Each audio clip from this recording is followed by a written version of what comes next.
कन्यादान।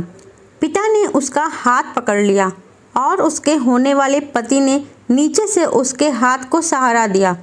कन्यादान की रस्म शुरू हुई।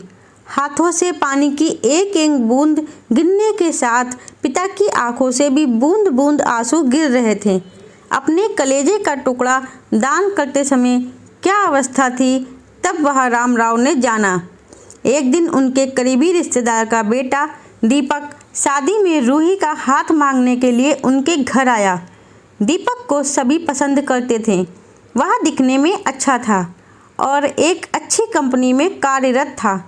दीपक के परिवार को भी रूही पसंद थी। फिर इन सब के बाद शादी की तारीख तय की गई और पवन के भैया और रामराव शादी की सारी तैयारियां कर रहे थे। क्योंकि शादी नज़दीक थी, सारी तैयारियां हो गई। शादी का दिन भी आ गया। पवन रूही का हाथ पकड़कर मंडप पे ले आया। रूही सुंदर गुड़िया सी दिख रही थी। सुंदर नाक, आंखें, रंग गोरा, लंबी लंबी चोटी। रूही देखने में बहुत खूबसूरत थी। पवन रूही को मंडप में ले आया और पंडित ने रूही को कन्यादान के लिए हाथ आगे करने को कहा और उसका हाथ कांपने लगा। जिस पिता ने इस हाथ को पकड़कर दुनिया में चलना सिखाया, वही आज उसका हाथ किसी और पुरुष के हाथ में देने जा रहे थे। अपनी उस बेटी के बिना अपना बाकी का जीवन बिताना, ये विचार ही उनके लिए काफ़ी कष्टदायक था। पिता ने उसका हाथ पकड़ लिया और उसके होने वाले पति ने नीचे से उसके हाथ को सहारा दिया। कन्यादान की रस्म शुरू हुई। हाथों से पानी की एक एक बूंद गिरने के साथ पिता की आंखों से भी बूंद बूंद आंसू गिर रहे थे।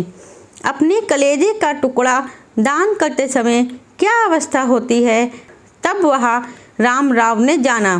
वहाँ रस्म खत्म हुई। पंडित जी ने लता और रामराव के हाथ में दियों से भरा पर्दा दिया। उनके सामने बेटी और उसका पूरा ससुराल परिवार बैठाया और पंडित जी ने कहा, आज से आपकी बेटी उनकी हो गई। उनसे कहो कि उसका अच्छे से ध्यान रखे। लता अपने मायके वालों के लिए एकदम पराई हो गई। उसकी आंखों में आंसू भर आए। रूही को 2 दिन की ट्रिप पर भी भेजना माँ के लिए कितना मुश्किल होता था और अब उसको हमेशा के लिए दूसरों के घर भेज दिया जाए और उसके अपने ही घर का मेहमान बना दिया जाए। यह बात अब माँ को समझ आ रही थी। उस रस्म के बाद दूल्हा गेट पर आ गया। पंडित जी ने आवाज़ दी, लड़की के मामा, लड़की को लेकर आओ। उस मामा का हाथ पकड़कर वह उस अंतर पाठ पर जा रही थी।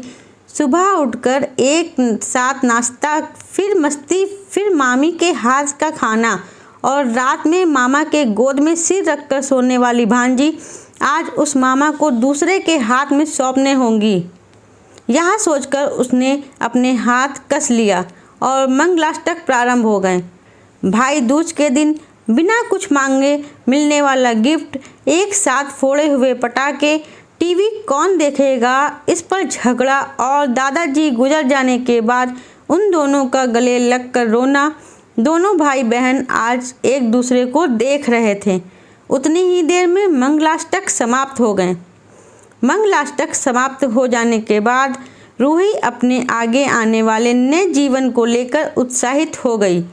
रूही ने वरमाला पहनाई और अपने पति दीपक के पास खड़ी हो गई। रूही के सामने बहुत से लोग खड़े थे।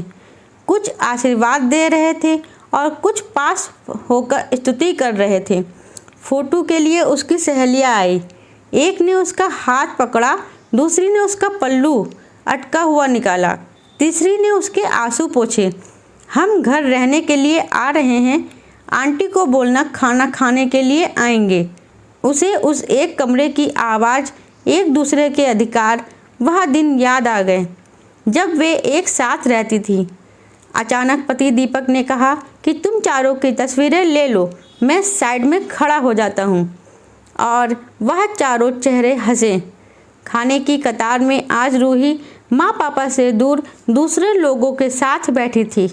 खाना खाने के बाद पंडित जी ने गौरी हार की पूजा करने के लिए बुलाया। रूही ने वहाँ मन से पूजा की। माँ ने रूही की झोली भर दी और अनीता आंटी ने कहा कि आप पीछे मुड़ना मत। रूही अचानक चौंक गई। वह आगे बढ़ने लगी। इतने सालों से बच्चे की तरह पाले हुए उस चाचा का बांध टूट गया।